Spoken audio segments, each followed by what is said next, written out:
Shut up and sit down. It's where the big boys play. SICW. Welcome to Fair Read Podcast, everybody. Episode number 117. What's going on, guys? Besides melting in the heat of St. Louis, it is hotter than a hot tub full of supermodels here. That's pretty hot. So that one is a little too long. I just use hotter than a witch's tit. Yeah, but in the first 30 seconds, we have to make it a little more easy. Later on, we can get mouthy. Yeah, nice. Therefore, Bobby's getting mouthy on the witch's tit, so there you go. Well, I'm always thinking about Scarlet Witch. Well, there you go. We're coming back from an awesome weekend.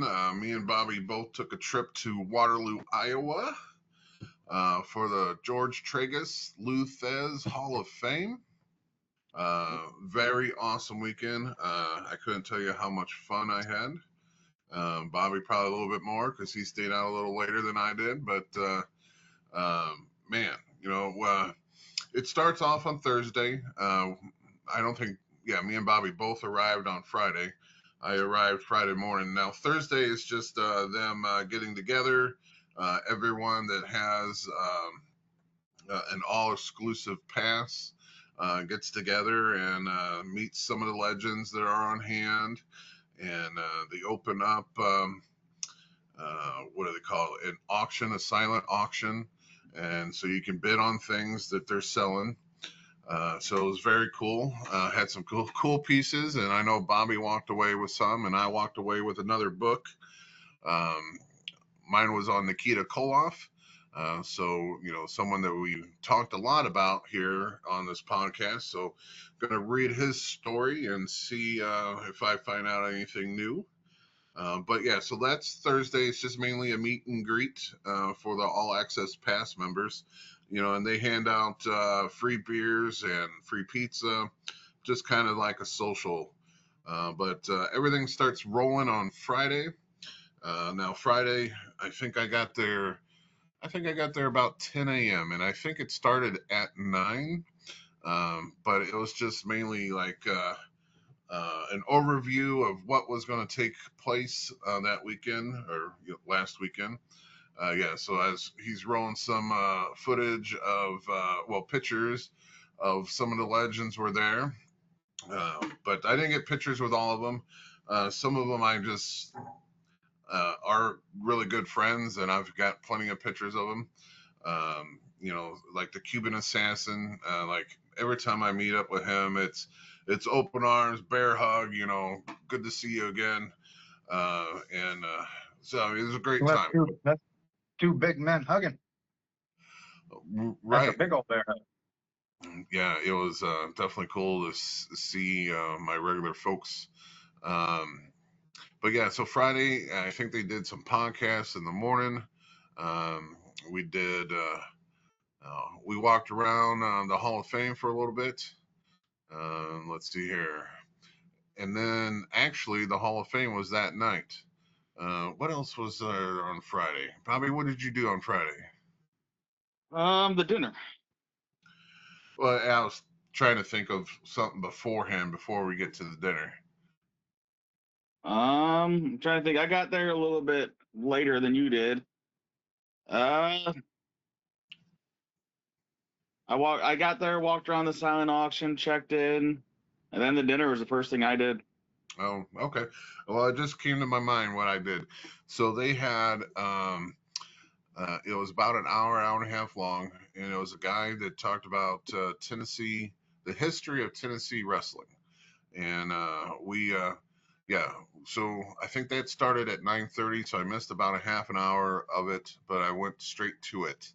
And it was very cool. A lot of it, I didn't realize that, Tennessee, when you think of Tennessee wrestling, you think of Jerry the King Lawler, you think of the Jarretts, Jeff and Jerry. But there was another part of Tennessee that was Appalachian territory is what he kept calling it. And if anyone knows about the Appalachian, the people there are a little different. Yeah, I was going to say different in the respectful ways, but they are a little crazy, especially when it Saying comes to that crazy is outsiders. respectful to them. Yeah, so outsiders are a They've been big called much no-no. worse. Yep. But yeah, so they're outsiders there are a big no-no. So when wrestlers would come in to wrestle their local town heroes, they were literally given death threats. Cars, their tires would be flattened by the time it was time for the wrestler to leave. He was even telling a story about some of the wrestlers got wise to this, that every time they would drive in, their cars would be vandalized and they couldn't drive away. So one of them learned how to fly an airplane and would literally fly into an area and have the cops come and get him and escort him to the building and then escort him back to the airplane, and then he would leave. And a bunch of wrestlers, found out about this, and so it was like a whole group of wrestlers that would, hop on this plane and fly into each of these towns. But the fans got wise to it, and when the wrestling show started, all of a sudden his airplane blew up. Of course, the wrestlers weren't there because they were at the show. But when they got back, it was in a blaze of glory. Um, so it was very interesting hearing all these stories about all the death threats that they would give these outsider wrestlers.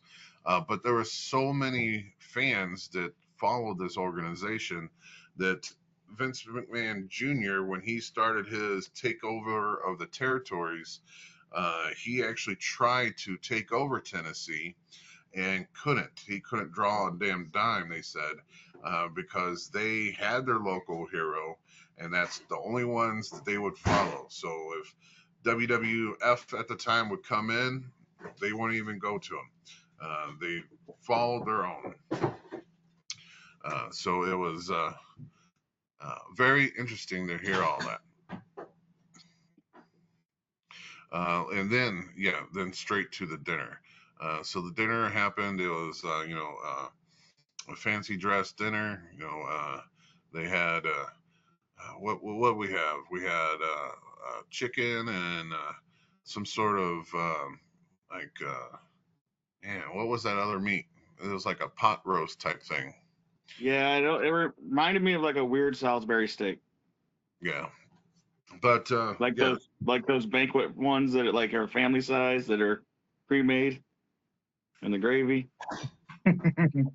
Yeah, but Like definitely flavor-wise, the food was good. That's just what it reminded me of looking at it. But yeah, the dinner, the food was good. You were basically socializing while you ate, and they did a little cocktail hour prior to the food coming out, so that way everyone can socialize and meet up with the legends. So it was very cool that they were there. Eric Bischoff, of course, was there. He was going into the hall. Let's see here. Edge came there to induct his trainer into the Hall of Fame. His name Tank Abbott there. Yeah, Tank Abbott. Looks way different without his beard. Well, and he lost quite a few pounds too, because Tank Abbott was like a street fighter for the UFC. He was kind of heavy set, known for his right punch. But I love the speeches. They actually try to cut Tank Abbott short. Well, they try to make him end because his speech was going for so long. But I tell you, I still liked his speech, and I wish he would have kept it going the way he was pacing it. But yeah, it would have made for a longer night if they would have gave him. It was a good speech, but instead of like a thank you speech, it was literally more of a biography. Yeah, and some of them do that. Like I remember last year, Tony, and he's a good friend of ours too, Tony Garea, who was very high up in the WWF, Vince's right-hand man for the longest time. Last year, he gave a speech that was kind of like that because he started from the very beginning of him starting to wrestle. And he probably had one of the longest tenure in the WWF. And he was going through like chapters in a book. But that's the reason why they cut him off.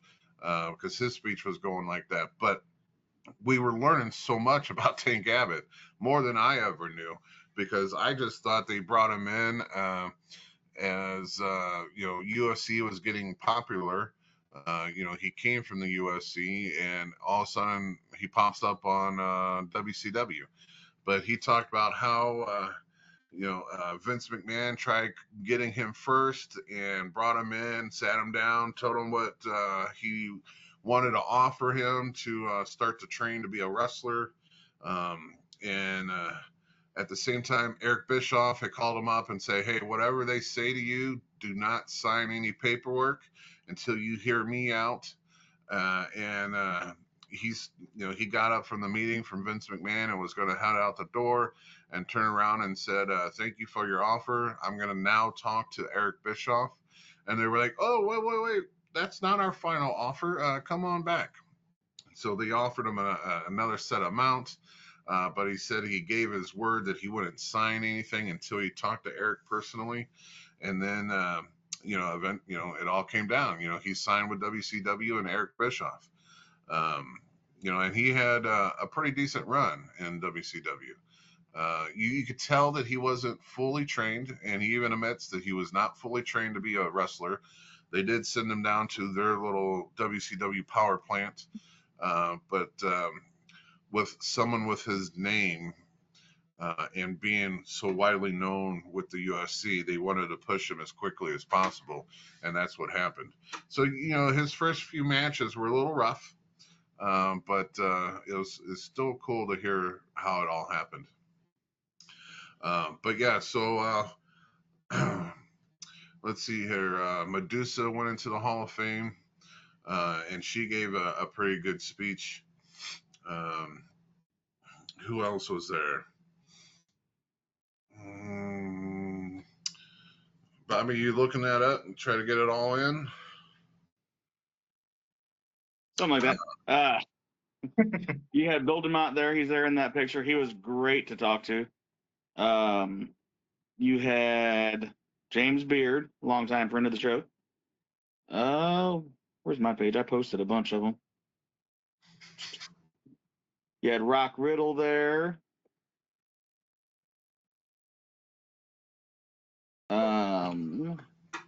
Yeah, so Jake Haggard from WWE fame. Then he went to AEW.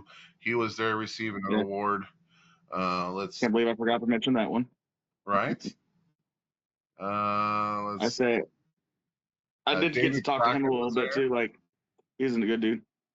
Yeah, David Crockett was there. Medusa, like I said. Ron Hutchinson is the one that Edge came in and put in the Hall of Fame because Ron was his trainer up in Canada. Let's see, Tank Abbott. Let's see here. Anyone else went in? Not that I see. But yeah, so the Hall of Fame dinner and the Hall of Fame speeches was great. Everyone was trying to get Edge out of there because Edge had said something that he was only going to come in there.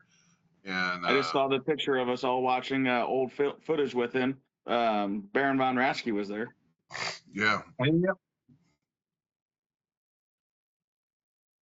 Well, I mean, there was a lot of other wrestlers. Of course, Gerald Briscoe, Joe Malenko, Dean Malenko's brother, Conrad Thompson, the podcaster.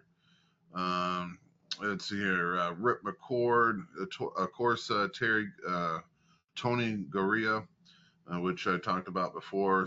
Sunny, the Glow Girl. Let's see here, Bob Roop. Thunderbolt Patterson was there. Yeah, the whole JBL. APA, not just JBL. Brian Blair was there, of course. Wes Briscoe. I mean, there's just a lot of legends there in the room, and you were able to mingle with them and take pictures. But they did say, Edge wasn't there for autographs or picture taken. He needs, he's on a set time. He needs to leave. However, Edge decided to stay and stick around and take pictures with a lot of people. So even our trainees, Jared and James, you know who you are. They were able to snag pictures with them. Bobby was able to snag pictures. I tried, but I was a little too late to the game. But still a good time. Yeah, this I think happened Saturday during the day. That picture with Von Roschke. We decided to go back to the Hall of Fame just to look around, and we noticed that they were showing old film footage, and Baron was there, and we were sitting down watching this wrestling, and Baron decided he wanted to sit down and watch it with us. So it was kind of cool having a legend, there watching old film and That talking one about, right there was Vern Gagne versus Thesz. yeah, which is a very good classic. I mean, they had multiple matches, but it was kind of cool. And, And if anybody watching wants to watch that match, just go to our page and go to the legend matches, and we have that one as well. yeah, one of them, like I said, they had a lot of classic matches, and I don't know if this particular one was the one we got, but every match that those two had was a classic. Because you had Vern Gagne always trying to get to the NWA heavyweight title, which he never got, and that's why he formed AWA. Lou Thesz would just not release that title, but like I said, it was kind of cool having Baron Von Roschke, talk. He was talking to us about the match too, and different things that he's seen. I pointed out some things, just different ways that they were getting in and out of the moves. I say it multiple times that the best way for people to learn is by looking back at the past and seeing what worked back then, and either using it or modifying what you see them do. It's the best thing to do. Easy to pick up on what they're doing too, because it's such a, I hate to say slow pace, but it's a slower pace than what AEW is doing right now, to where you can actually kind of watch it and learn from it and pick it up. But yeah, very cool. And then Saturday, also Eric Bischoff did this cool presentation of how the NWO started in WCW.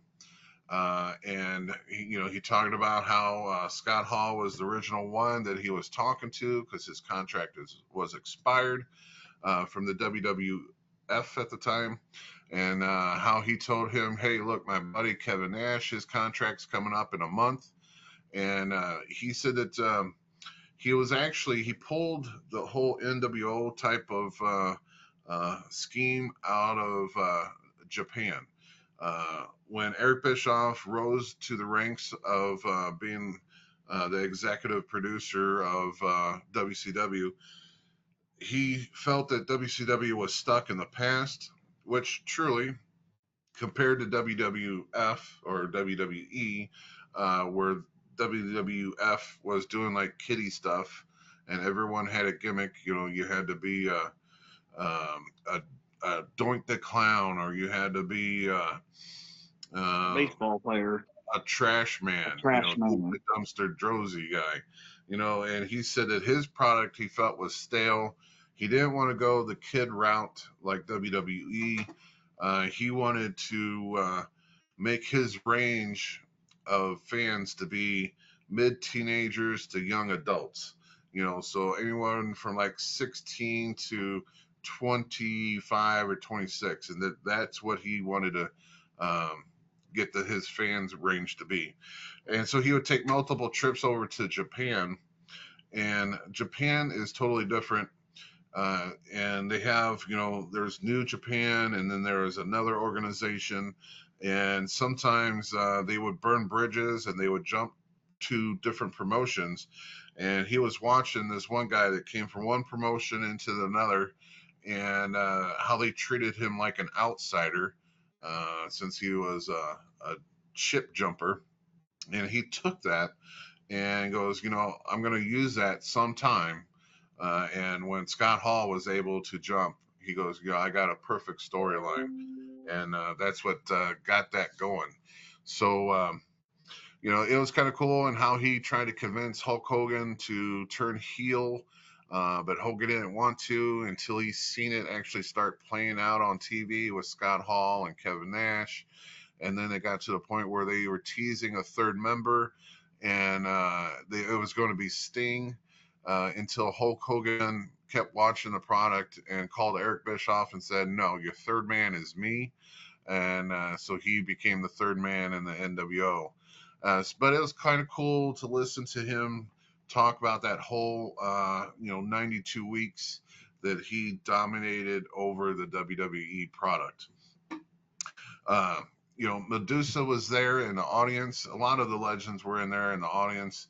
So I was able to, ask questions when it came to that time.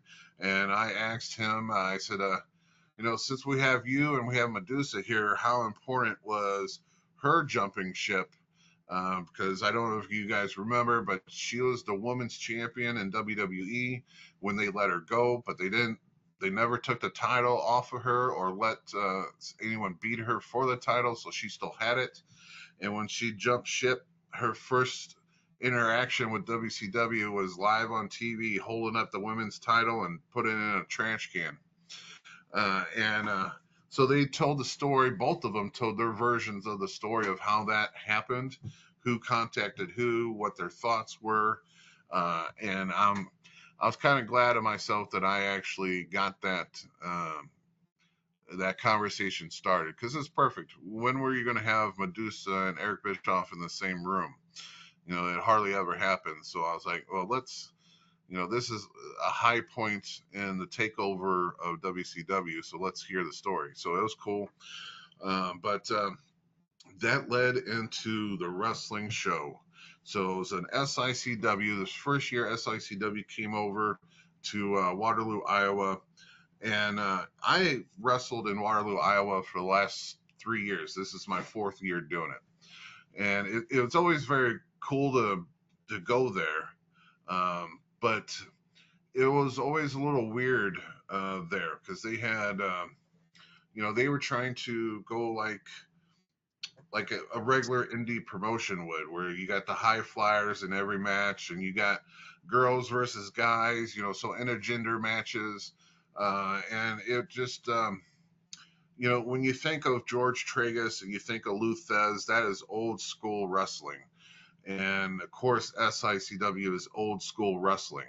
Of course, what's his name? Gerald Briscoe wanted the old school wrestling. So he talked to Herb Simmons into coming and doing it this year.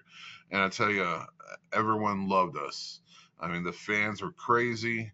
I've been in the back one year when Gerald Briscoe didn't like the product and yelled at everyone. This year was not that way. He went to the back and shook everyone's hands and thanked them for coming. So it was like night and day. And, we put on a good show. I was in a tag match. It was me and Curtis Wilde versus 2 guys. One guy was from Southern Missouri. The other guy was from Tennessee. It was a very cool back and forth match. Me and Curtis got the victory on it. So that was awesome. One thing about the show up there, they always do a battle royal, just kind of like what we do for Bruiser Brody. They do that for Lou Thesz. So all the wrestlers and even some extra wrestlers that were there got into this battle royal. And it got down to 4 of us. It was me, Bobby, Attila, and I can't think of the other guy's name. Gary Grant? Yeah, Gary Grant. And there was one other guy too. So it got down to like 5.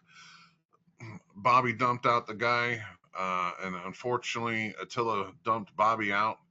I got Gary Grant out, and Attila actually went to dump me over, but Bobby was still at the side of the ring, so he prevented me from actually falling over.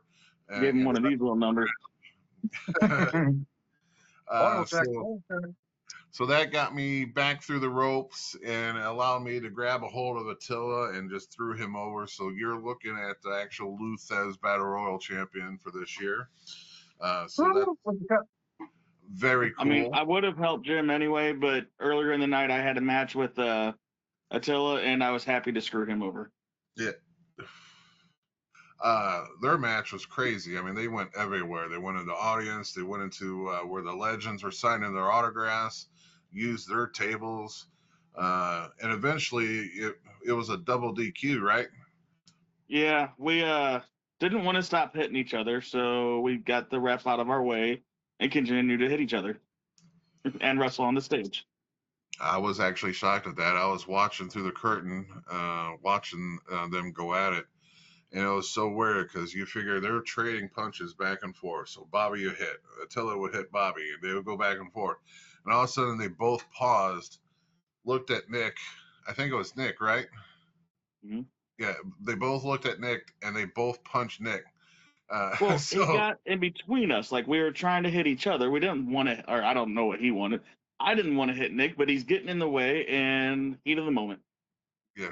So of course, double DQ, but they still went at it, and even after it was called a double DQ, but it was great. There was Wes Briscoe, of course, he wrestled. He was going against I don't know his name, but he was like a Southern maybe I know he was a Southern heavyweight champion for one of the He had that organizations. crowbar mustache. But yeah, Looked so like he an was old carnival bodybuilder. Throwback carnival wrestler. Where you see the poses where they got the fists up and they got the handlebar. Looks like they're holding the barbell with the two balls on the end. Yeah, it looks like that. Now, just a quick little plug though, back to the Attila match. If you want to see a rematch, we have that on August 2nd in Collinsville. Yeah. So this guy was cheating through the whole match, and the ref wasn't catching it. So Wes had, Wes didn't have him, but Gerald Briscoe came out because the guy eventually knocked the ref down accidentally. And Gerald Briscoe came out and was yelling at the guy, and the guy was smart back off to Gerald. And of course, Gerald's buddy is JBL, and what's JBL known for? Hopping in the ring and giving them the lariat from hell. So that's exactly what happened. Gerald waved JBL in. He got in there. The guy had turned his back on JBL, and JBL grabbed him, twisted him around, and gave him the big old lariat. So that was very cool. Another match. And this guy, of course, he was a heel. He also had a manager, and the manager was interfering in the match the whole time. And I think they actually won the match by cheating. But as they were in the ring celebrating, the boogeyman came out. And the boogeyman, scared off the actual wrestler. He went and dodged, but left his manager in the ring. And of course, the manager, the boogeyman hit him, struck him down. He was laying on the ground. Boogeyman pulled out the worms and loaded that. He put some in his own mouth, but he also loaded the other guy's mouth with worms too. There was worms all over the ring afterwards. So it was kind of cool to see the boogeyman come out and interact with everyone, and just his music entrance. It was just crazy. And then his whole outfit that he wears, and the paint, it was a very good show. And then it came down to the main event. Oh, well, not even that. Let's date it back a little bit. Lilith Khan went against two girls, and it was a great back and forth. So it was 2 against 1. And Lilith was the victor. She was able to dominate pretty much the whole match and took the victory. But yeah, so then the main event, Glenn Williams versus James Jeffries in a lumberjack match. And all the lumberjacks was all the wrestlers. So you had all the babyface wrestlers on one side, the heels on the other. And what separated us was all the legends. So the legends were in the middle. So you had Bill DeMont. You had D'Lo Brown. D'Lo Brown. You even had the Iron Claw guy. Baron Von Raschke was out there. Baron Von Raschke. and even Hutchinson, the trainer, was out there. And Looked like Al was out there too. who? Adonis. Adonis? Yeah, right there. Let's bring him up. If I can find the picture, because, you know, they're not labeled. Even the Cuban assassin was there too. Yep. Not Yeah, that so one. that's the picture of it. So, you know, of course, throughout the match, you know, every time the heel got dumped out, you know, the heels wouldn't do anything to him. But if the baby got dumped out on the wrong side, you know, they beat up on him. And so we actually got pissed off, us being around the ring. So we took off after the heels, and the legends got involved. And at one point, I was holding Attila while D'Lo was punching him down. You know, it was just a real cool, surreal moment, you know, because it got all these legends around me. And it was just a really fun night. And James Jeffries beat Glenn Williams. So now James Jeffries is the Central States title, the champion. And everyone got in the ring, all the legends, all the babies. We picked up James Jeffries on our shoulders. Gary Jackson put the belt on him. It was just a really cool way to end the show, having their hometown boy win, especially win a championship that, you know, that championship is so old, because the Central States champion, you know, that dates back to the old NWA. And for James Jeffries to be the winner of it, the hometown boy, especially since he beat Glenn Williams for it, that makes it even sweeter, I think. But yeah, Always good to see Glenn get beat up. yeah. So definitely a good time. After that, JBL and Ron Simmons did a Beer with the Boys social, where they got all the fans together and some of the wrestlers, and they were telling road stories. D'Lo Brown, I was in there just a short time where D'Lo Brown was actually talking about some of his stories with Ron Simmons, you know, how they were part of the Nation of Domination. But for the most part, Bill DeMott loved the show so much that he gathered us all up and told us how great the show was. And he literally spent time with us, teaching us and talking to, you know, not everyone was from SICW. Like I said, there's guys from Tennessee, there's guys from Iowa. And he was, you know, basically coaching us through on how we should advance things, and how, for those who still have dreams of making it to the WWE, because he was a WWE head trainer for the longest time, what things they should be doing and going after, and how they should change their matches up. So don't stick to like how some people get labeled 5, you know, moves. You know, like Hogan had 3 moves, John Cena has 3 moves, and how if you want to make it, you need to be a guy who can do it all. And then once you get there, they'll tell you what they want, because, you know, Yeah, Bill you DeMott, don't do it all in every match. yeah, You know, leave them wanting more. Bill DeMott is a big guy like me. Matter of fact, right now I think he's a little bit bigger than me. But back in the day, he was still big framed, and he can do you know, backflips off the top rope. I mean, that was actually his finisher, called the No Laughing Matter. But he could you know, wrestle. And that's It what got sounded him. like before WCW, he was in Japan, and it sounded like he was doing a 450 splash. And they're Yeah, like, no, you're done with that here. yeah. So as soon as he made it to WCW first, they said, no, we just need you to be a big guy who can kick and punch hard and be the big brute. And so he said that he had to learn to deal with that, because he wanted to show them so much more. And then eventually he realized, well, that's what got him to the dance. And for him to stay in the dance, he had to do what they wanted him to do.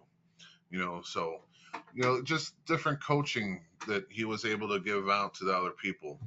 But he did give props to, unfortunately, Attila, but he did give props to Bobby D and me.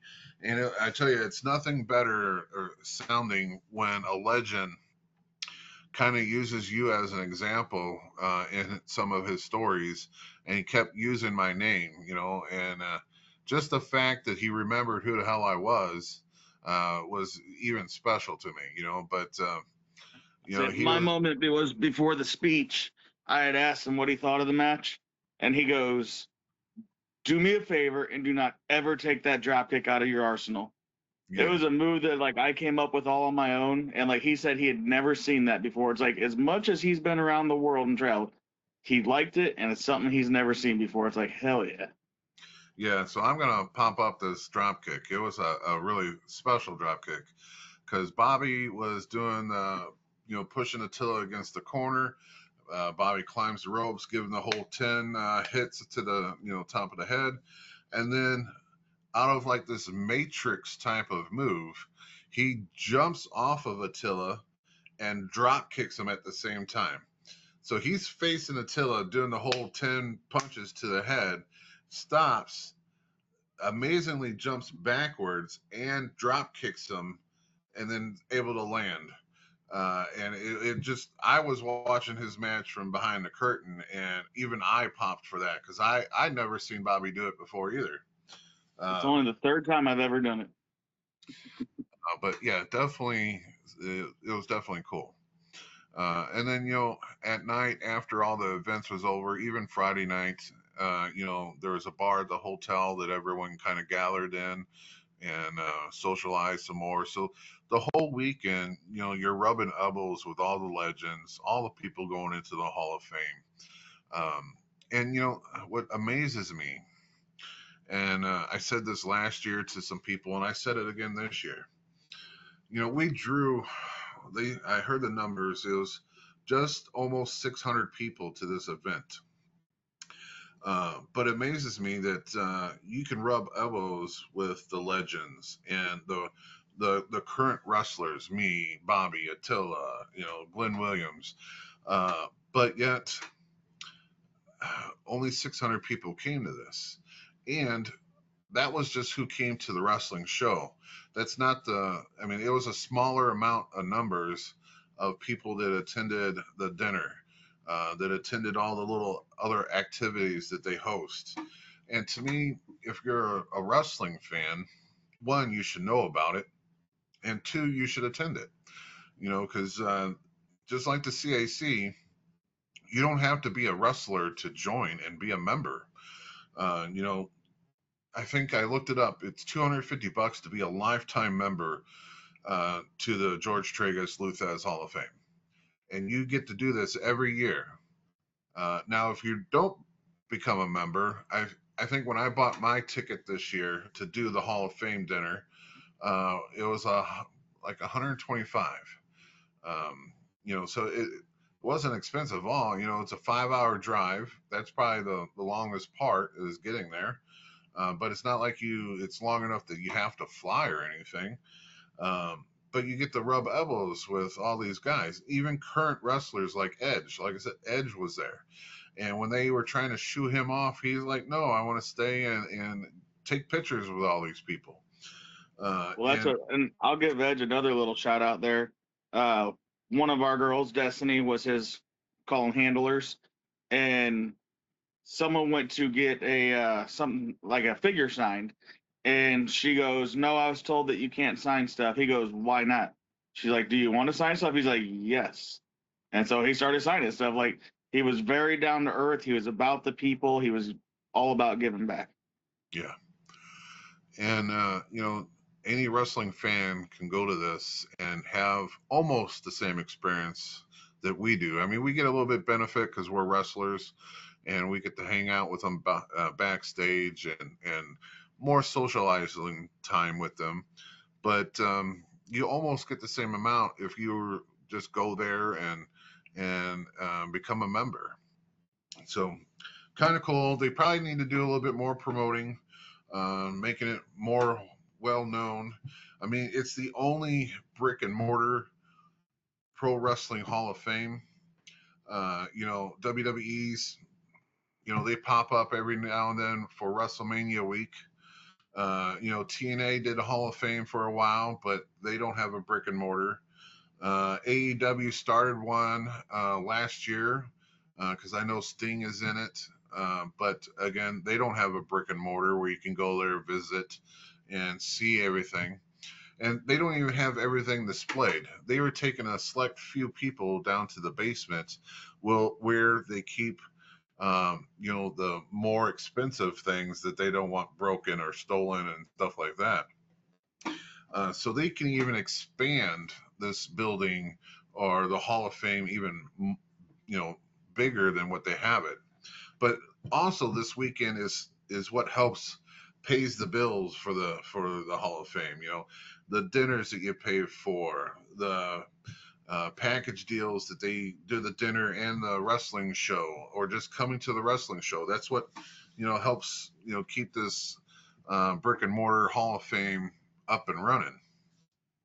Yeah, we're below 20 minutes for our hour, guys. So that's fine. we need to start moving on. Yeah. I will say one other thing that me and Amy added to our weekend that kind of topped it all off. Sunday, is when everyone checks out of the hotel and leaves. But one thing that I've always talked about doing every year was going to, it's a The Field of Dreams. Yeah, the Field of Dreams. It's a baseball movie. It's a really good baseball movie, and you can go to this. I would call it a plantation, because it's basically a house that was surrounded by cornfields, just like the movie. They built the baseball field for the movie, but everything's still there. The house is there. You can tour the house. You can tour the baseball fields. The barns in the movie, they converted one into a restaurant, one into like a gift shop. So we sat down. I ordered hot dogs and popcorn and the stuff that they were eating in the movie. And one thing I forgot though, I thought I knew the child in the movie was choking on a hot dog. So I took a picture of Amy. I told her, I said, "No, act like you're choking," because she took a bite of the hot dog. And but we thought that that's how it was. But when we eventually got home, let me add this. While we were there, we were probably there for an hour. And then they announced that everyone had to get off the field because they were going to have a baseball game there. So we actually stuck around. It was free. So we got to watch two teams actually play a game on the Field of Dreams. So that was even cooler, so it was a baseball game we got to watch. But when we finally made it home, Netflix has the Field of Dreams on right now until the end of this month, so just plug them. But so we watched the movie Field of Dreams, and when it got to that part where she was choking on the hot dog, it's actually because her uncle and her dad were fighting, and she kind of got knocked off the bleachers onto the ground, and that's when she started choking on the hot dog. It was I just wanted the old lady choking on a hot dog. You regret not being able to smack Amy off the bleachers and make her choke on a hot dog? No. But it was just really cool, just having the set, being there at the set. Man, and the whole time there too, I even told Amy, I said, my dad would have loved to come here and just, because that was one of his favorite movies. He was a big baseball nut too, and he would have just loved to been able to be there and be able to watch a game there. But yeah, so let's move on. Great weekend. But as you know, we always end our podcast with what we got, what we picked up for the week, what we got over the weekend. I'll let Bobby start because I know he got a bunch of stuff. Well, in the process, I found some of my old stuff too. There's a little youngin' picture of me with Hillbilly Jim. You were actually there when I got that, Jim. That's crazy.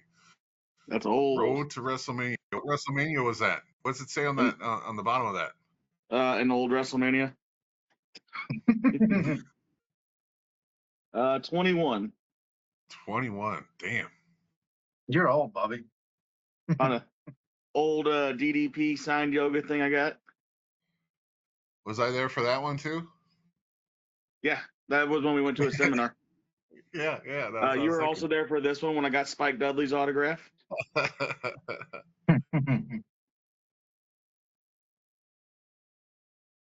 I think this was Kane, but it's hard to read. Oh yeah. And then on the back of it, someone we just saw that I had signed at that same time, Ron Simmons, with his first African American world champion plaque he got. And But he's holding the WCW World Heavyweight belt there. But the stuff that I won this weekend, it wasn't his fault. Something you think I think I hear from kids all the time. One of the great tag teams, not technically, just badasses, the Nasty Boys. You got Buff the Stuff Bagwell, the NWO style. We should probably mention here at the Squared Ring wish you the best of luck in your recovery and getting a prosthetic you like. Yeah.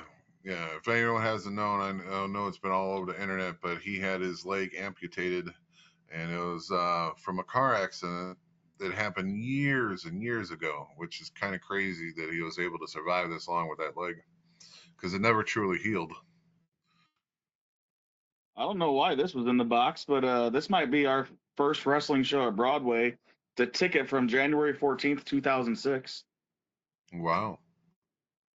That's crazy. But then they keep calling him the wrong thing, Elijah Drake. His name's LA Knight. Yeah, so that was his name prior to being called LA Knight. Nah, but still they very just cool. messing up. And then the last thing I got, so I was a big Ultimate Fighter fan. Like, I used to have a friend over every week. We'd watch an episode. We'd bet 2 Jack in the Box tacos on it. And the finale of that fight became like one of the most watched fights in history. Like, and so it's a picture of Stephen Bonner and Forrest Griffin autographed with that. Forrest Griffin's actually made it into the Hall of Fame for the UFC now as well. I remember that. That's when I first started watching that too. That was the very first season of that. A couple years of it. I remember that fight too. Yeah, I'd say that one. That one is probably what I paid the most for in an autograph, but like that one had a lot of like good memories for it to me. Well, so I got. The only thing I picked up over the weekend, I picked up a book, and I actually got it holding up my computer. But so, like I was talking about, is a book called Nikita Koloff wrote this book. And, we talked a lot about him on a podcast before when he came to the SICW FanFest 3. FanFest 2. Well, was it 3? Oh, my God. How many have we had? We've had 3 of them, right? 3. Yeah, we had 2 at the Aviator and then this one. Yeah, so he was at the last one, FanFest 3. So that was very cool. I want to see if I can learn any more things about him. But when it comes to eBay, I've been having this crazy thing with picking up knockoffs, and we've showed pictures of different knockoffs that I found on eBay and other places.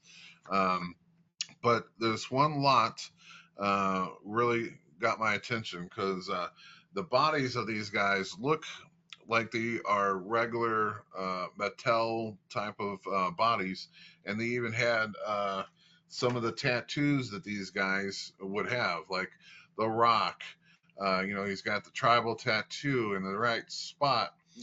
Even the little with the Asian Stone Cold face.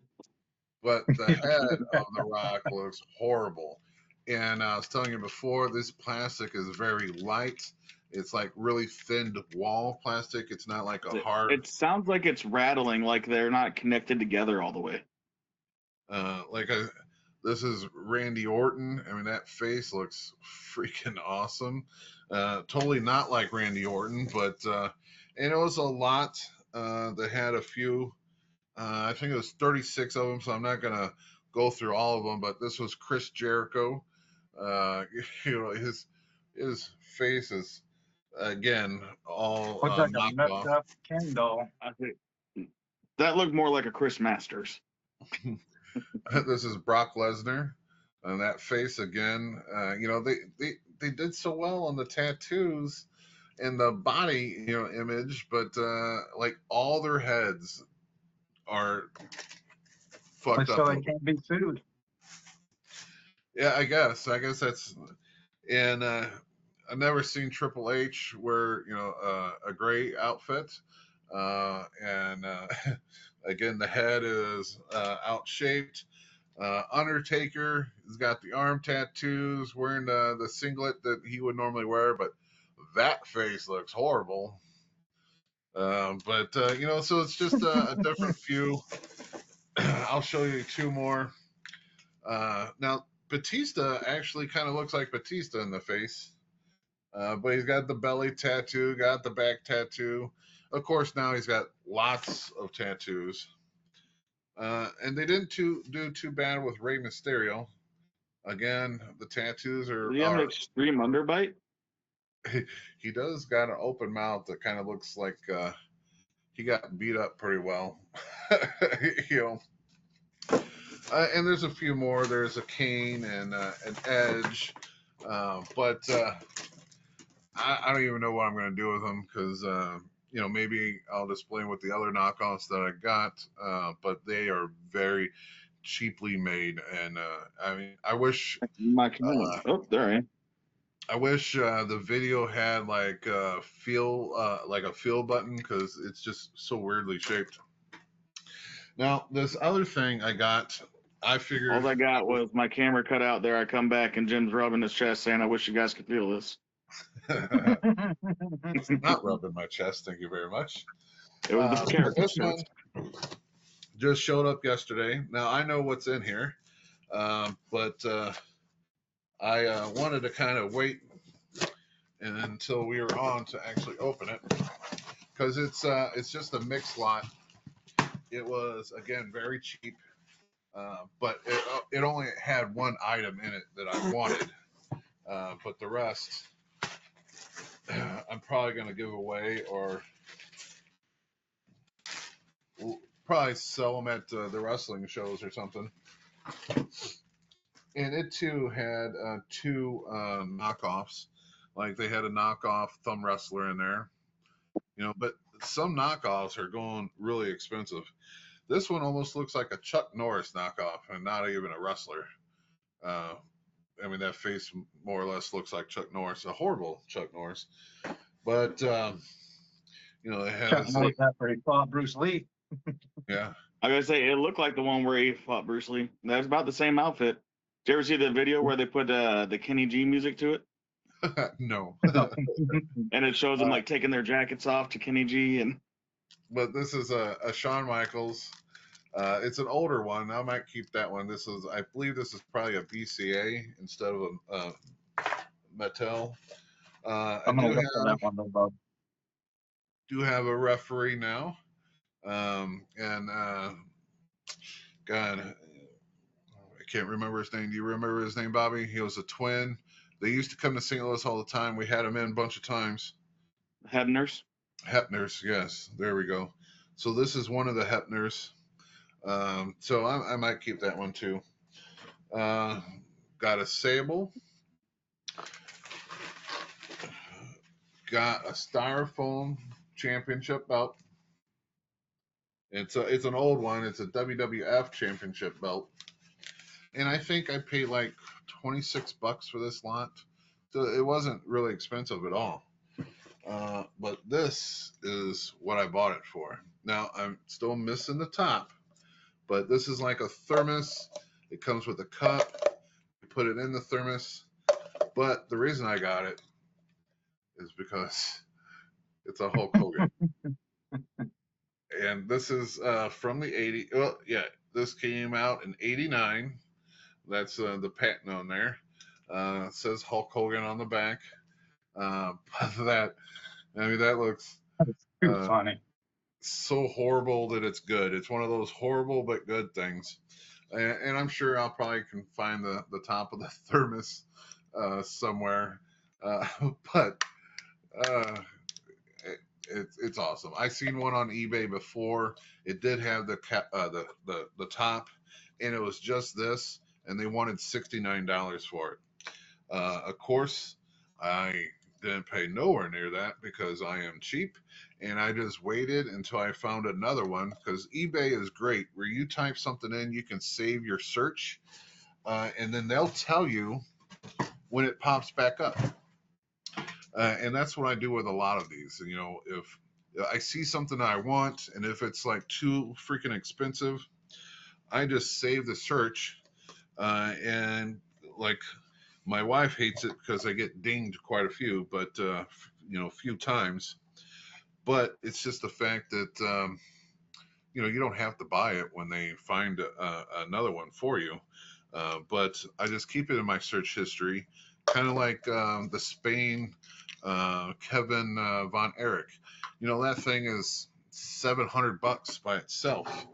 I will never pay that, but I have it saved. So if someone else decides to throw theirs on eBay, and you know they want $50 for it, you know, I'm gonna buy it. Because one thing with toys, they're only worth what someone will be willing to pay for them. So, and not even just wrestlers. There's certain Teenage Mutant Ninja Turtles that sell for outrageous amount of money. You know, they go $400 or $500 for just a turtle, but it's only because they found some stupid guy who was okay with paying it, and now everyone thinks, oh well, this guy sold it for that, we can get it for that.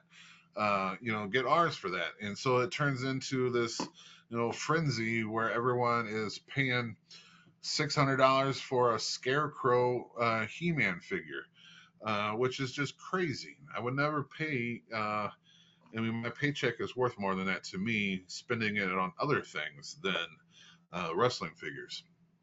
But that was a very cool. I just really love this thing. It's just so wacky and weird.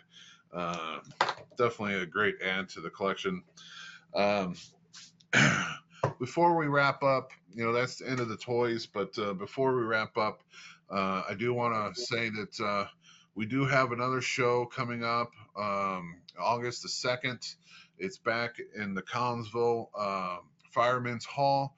We have the return match of Bobby D versus Attila Khan. Of course, the classic title is on the line. One other match that's been already called on that show is going to be Lilith Khan versus, and that name escapes me too, but it's hopefully Searcher's daughter. Yeah, hopefully Bobby can search it real quick. Maybe I can. Searcher's daughter. Does that not count? No, that does not count. Miss Hyde? Miss Hyde, right? yeah, you got it. So no, I didn't even get it yet. Those are the only two matches that have been declared so far for this show. But this Miss Hyde versus Lilith, this match is actually going to be. It's not. What are they calling it? They're tied together. Strap match. Strap match. So that's going to be very interesting to see what happens with that. I don't know if they've had strap matches before. Very rare that you see a women's strap match anyway. So that's going to be very cool to see what happens in that match. Let's see. Other news, real quickly. Let's see here. TNA had their Slammiversary event over the weekend, and it went very well. AJ Styles from the WWE actually came down to TNA and didn't wrestle, but he came in and gave a big pop to the audience because he was known as Mr. TNA. So it's kind of cool that he came down and actually supported them. The other big thing from TNA, Blanchard, we talked about her before, how she got deemed a racist by some fellow wrestlers, and it's never really left her. Like when she comes down to the matches, Tessa Blanchard is her name. When she comes down to the matches, they automatically scream at her, "You're a racist," evidently she had a fit backstage because of it. You know, she's trying to make up for it, and she tells everyone, look, I'm just here to put on good matches and wrestle. But it's kind of stuck with her, and she kind of blew up backstage about it, and now supposedly she's suspended indefinitely. So I don't know if that means that she is gone for good. Sometimes, they say it, but then cooler heads come to and they, decide differently. Let's see here. Well, I think I've said it before, people just need to get the hell over it and grow up. Yeah. I mean, she's got a Hall of Fame dad, one of the Four Horsemen, Tully Blanchard. Every wrestler has, and I'm not saying that what she did in her past is good or, not redeemable, if that's a word. But everyone makes mistakes, and I'm not saying that what she's doing now by blowing up now is going to help her out, but for her to come down to the ring and everyone scream at her that she's a racist, they gave Hulk Hogan the same shit when the tape came out with him saying stuff, and mostly he's still a positive. There's still some haters out there, but I do want to call out that Hulk Hogan is resting from his surgery. He hasn't been in the public eye in a couple weeks, maybe even a month or so.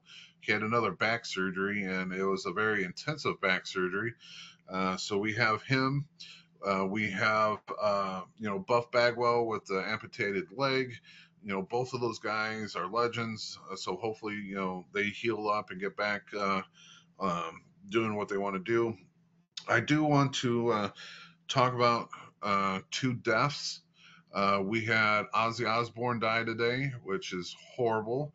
I am glad that he got that one last concert done with all of his friends. But it's sad to say that he passed away. And then a personal friend of mine, we were friends. I would still say we're friends. We weren't close friends or anything like that. His dad actually helped train me the first go around in my training for wrestling. His dad was Rick Bruiser, and he was by the time he started helping me, Rick was already in his 50s. He hadn't wrestled in quite a while, but he was still coming and helping teach the new guys. And one of the new guys was his son, Dustin Bruiser. And it's sad to say that he passed away. Today he actually passed away about 1:30. I had just his girlfriend had reached out to all of his friends yesterday, talked about how he went into the hospital over the weekend with heart complications, and the doctor said only 25% of his heart was working, but they had to do the surgery on him, and to do that, they actually had to put him under. But somewhere around the lines, his brain got no oxygen, and so he actually passed from not being able to breathe. I don't know all the details, but I just wish the Brewer family, my condolences.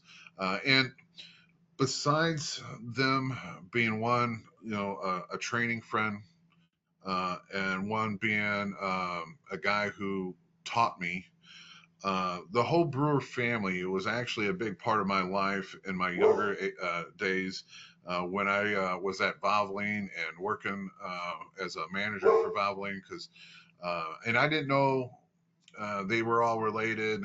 They had the same last name, but I didn't put two to two together. But my old boss, we called him Bubba, but his name was Mark Brewer. My boss before Mark was Bob Brewer, and they were all cousins to Rick Brewer. So a lot of the Brewer family has been a big part of my life there, because I was at Valvoline for probably 15, 16 years, I think, was my total stint. And at one time, I was like the youngest manager that they had in the company, at least on this side of the river, because I got handed my first set of keys at 17.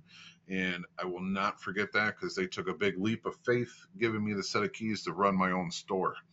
And just wish that family, the best wishes I can give them. I know it sucks because he was so young. He's much younger than me. I think he was still in his maybe late 30s, maybe early 40s. He wasn't that old. But he was one that would, come to training with me and wrestle and learn. And then he made it to a couple shows. So he would do a couple shows, and then he would disappear and do his own thing for a few years, come back to Broadway, do 1 or 2 months, disappear. So, he was, like I said, we weren't perfect. We weren't really, really close. But every wrestler, we share a bond, and especially when you go through the training that we went through my first time around, because it was some hard-nosed training. And even though he was related, he probably was eased on by some, but some put more pressure on him because he was the next generation wrestler, regardless of his last name. So I just wanted to give a shout out to that family and wish them the best of luck. But that's all I have for you guys this week. You guys are good. You guys got anything else you want to talk about? No, we are good. All right, awesome. So again, if you like this content, please like and share and comment. We really want you guys to comment and let us know how we're doing. If you like it, if you don't like it, and it helps us with the algorithm. Yeah, so if you guys can share it, like it, comment, it'll just help us out. And like always, until next time, we'll see you at the wrestling shows. Have a Hey, good guys. night, gentlemen. Adios. Bye. See ya.